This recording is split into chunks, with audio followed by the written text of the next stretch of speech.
Has there ever been a situation where you're like, I'm up against this here?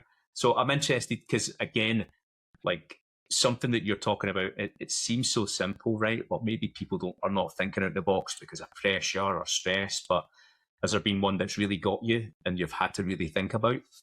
Let's see. We had this guy, not necessarily where I'm currently working at, just at a place, and HR was about to fire him, and the reason for that was because he was looking at porn, on the company computer.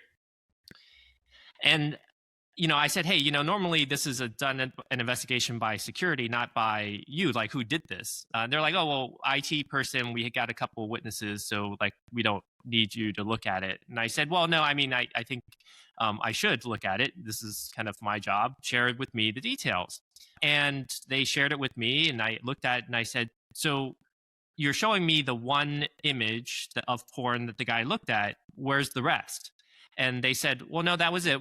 He was looking, it was one picture.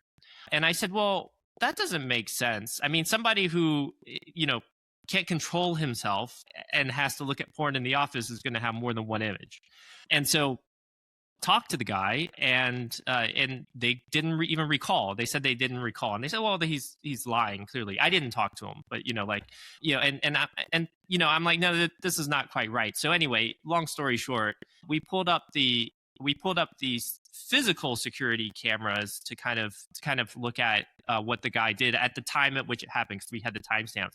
And it turns out that it was a pop-up ad when the guy was looking at some website, and it just popped up. And then he clicked it away. He didn't even remember clicking it away. And two people had walked by. It happened at that moment in time that saw it. And then they reported it. By understanding the human psychology, we're able to be like, no, this is not right. And then they save the guy's job, right? So that's like an example of using it in a way that's like, I think in a very positive way. I think that's a world first, Gary. I think you're totally right. I mean, the optics and the platform designs of these products, they're so dry. I think everyone complains about it, and there's no kind of real way around it.